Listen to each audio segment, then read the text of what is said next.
Hey, welcome back. It's JWalter here. In today's video, I'm going to be sharing a California housing market update. This is part 2 of my 2-part video series that I'm going to be doing for the latest housing market stats for California. If you missed my first video, I gave a general overview about what's happening overall across the state in December of 2021. And this is thanks to a new report that was just announced from the California Association of Realtors.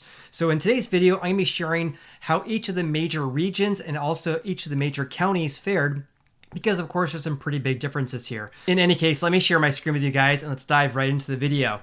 So again, this is from the California Association of Realtors. This is for the California housing market for December 2021. This was just released a couple of days ago. Okay, here's a general overview about what happened in our housing market in California for December 2021. So existing home sales reached 429,000. I believe that's a seasonally adjusted rate. What that basically means is that at the current sales pace, or the number of houses that sold in December, they multiply that by 12 in order to get to a seasonally adjusted rate. I believe that's what 429,000 is, but in any case, 429 existing home sales. That's down 15.7% from 1 year ago. Home prices reached $796,000. That was a slight increase from November of 2021, but we're still below record highs that were set in August of last year. Home prices increased about 11% overall when you compare it to 1 year ago, and the unsold inventory index reached an all-time new record low of 1.2 months. We have never seen levels this low right now, so we definitely have an imbalance between demand and supply. And meanwhile, days on the market, that means it takes 12 days on average to sell a house in California, at least for December. So let's break down how each of the major regions fared, and I'm going to be sharing some stats about how each of the counties fared as well. So December 2021, Southern California housing market update here. This is for, again, Southern California. Existing home sales decreased by 10.7%. And what's pretty remarkable too, when I was looking at these stats, each of the major regions that CAR reports on had a decrease in year-to-year home sales. So home sales compared to 1 year ago decreased across all the major regions in California. And this is partially due to the fact that we have record low inventory. And I'll go over that here more a little bit here. In any case, home sales in Southern California decreased by 10.7%. The median sold price in December was just under $750,000, but that's an increase of 15.4%. On a historical level, it's more normal to have home prices increase around 3 to 5%, not 15%. The unsold inventory index and days on the market were all pretty comparable to the state's averages, and the sales price to list price ratio was 101.4. What this means is that on average, home sellers in December sold their houses for 1.4% more than their asking price. So an inflated market, to say the least. In the Central Coast, they're not having as much of a price gains and compared to other areas. Home prices there only increased 9.1%. Of course, home prices there are much higher though, $900,000. And then home sales decreased almost 19% compared to a year ago. And then sales price to list price ratio was a little bit less than Southern California. Southern California, 101.4%. The Central Valley, which is where I'm located, I'm a real estate agent in the greater Sacramento area, as you guys all know. Existing home sales decreased 10.5%. This is the number of home sales for existing houses, not brand new houses. Home prices increased almost 14%. And then inventory and days on the market and the list price ratio fairly on par with other regions. The Bay Area, though, we look at the ratio, 5.4%. So on average, home sellers in the Bay Area are selling their houses for 5.4% more than their asking price. And then the inventory index, less than the statewide average as well, 0.8 months. So all the houses listed for sale would be sold in only 0.8 months, less than 1 month, if no new listings were to hit the market, which is pretty remarkable. They also had the biggest drop of sales, though, 23% compared to 1 year ago. And then home prices there increased 13.4%. The far north tends to not have as much of an aggressive market compared to other areas in California. This is obviously the far north region of California. Unsold inventory index is quite a bit more than the average, 2.3 months versus 1.2 months. And then the median days on the market, also it takes longer for houses to sell, and also sellers are selling their houses for about what they're asking for, whereas other areas in California are selling for more than that, right? In any case, though, prices still have increased quite a bit, 16.6%, but it's definitely more affordable region though, with the median sold price of $379,000. This is the press release from the California Association of Realtors. So they say at a regional level, all major regions in California recorded a sales decline, meaning the number of houses that sold, a sales decline on a year-over-year basis by more than 10%. In the San Francisco Bay Area, which had a surge of 40.2% in December of 2020, had the biggest sales decline at the end of 2021, dipping 23.1% on an annual basis. So basically what we're saying here is that home sales absolutely surged ahead in the Bay Area, in the San Francisco Bay Area in December of 2020. And that was pretty remarkable too, because most areas across the nation, also in California, had a big uptick in our housing market in the last half of 2020, which is completely abnormal. So interesting to see that we're now at 23% down compared to 1 year ago in the Bay Area. So all but 9 of the counties that are tracked by CAR experienced a year-over-year sales decrease in December. So most counties in California experienced a decrease in home sales compared to 1 year ago, but with 32 counties dipping by more than 10% from a year ago. Marin had the biggest sales drop last year with a decline of 51.1%. This is a complete turnaround about what happened earlier on during this pandemic. I would say in mid to late 2020, a lot of people fled to San Francisco as the city of San Francisco, and moved to Marin, Napa, Sacramento, and other states just due to affordability and also new work at home arrangements. So Marin really had a big uptick in home prices and home sales, but now they're down 51% compared to 1 year ago.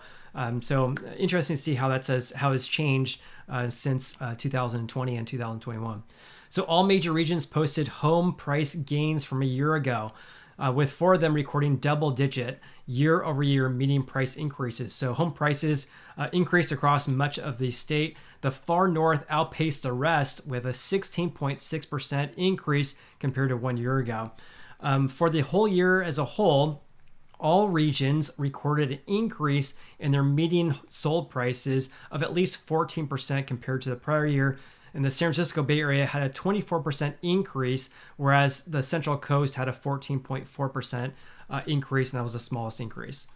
So all but 2 counties in California experienced year-over-year increases in their median prices in December. I believe they CAR tracks about, I think it was around 55 counties, something like that. So only 2 of them had a decrease compared to 1 year ago. 39 of them had a double-digit gain from a year ago, with Plumas gaining the most, 37.7%, followed by Lassen, 35.8%. Keep in mind, this is about 10 times the annual price appreciation that we normally would expect on a historic level for home prices. Santa Clara had an increase of 26%.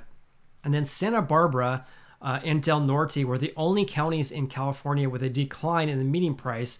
So what I found very interesting here, Santa Barbara decreased by 3.4%. It goes to show that not every market's the same. We have one area where they're gaining 37% and another area where they're decreasing by 3.4%.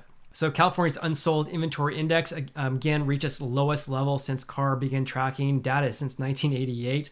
As active listings fell 24%, and December's UI was 1.2 months. All right, so here's something I want to point out with you guys. So this is a California single family house. Again, the median sold price, $796,000, up 11%. But have a look at what's going on with condos and townhomes. So the median sold price was $612,000, obviously quite a bit less than a single family home in California. But look at this. Price appreciation for condos and townhomes quite a bit more than single family houses, 18% versus 11%. This is not normal. Normally, single family houses have a higher rate of appreciation over the long run, but at least when you compare December 2020 to December 2021, condos have been appreciating more. And in my opinion, this is probably due to affordability, where people can't afford an $800,000 house, so they're opting to buy a condo for $600,000, for example. Just a theory, so let me know what you guys think about that. So when we look at prices from December 2020 to December 2021, the Central Coast had the lowest price appreciation of 9.1%. Inland Empire had the biggest increase of 20%, quite a bit more or twice as much as the Central Coast. and the far north had the most affordable houses at $379,000. And of course, the San Francisco Bay Area has the highest prices, of course, in the States, at least on a regional level here. And then sales have decreased 23% though in San Francisco Bay Area. So let's talk a little bit more about the counties within the Bay Area. It's pretty remarkable when you look at these median sold prices. I mean, look at this. San Mateo, just under $2 million. It's basically the average home price in San Mateo, $2 million. San Francisco, $1.7 million. That's only an increase of 6.9%. Look at Santa Clara, $1.7 million. Prices have increased 26.5% from 1 year ago. Napa, 25% increase. And I don't know what's going on here. If anyone lives in Napa or is a real estate agent in Napa, let us know.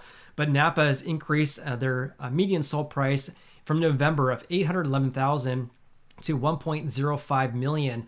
I'm guessing they don't have a whole lot of home sales in Napa, and so if you have a lot of ultra luxury end market home sales that is sold for more than $10 million or whatever, that would really impact the median sold price here. So maybe perhaps there was a lot of luxury home sales in Napa in December.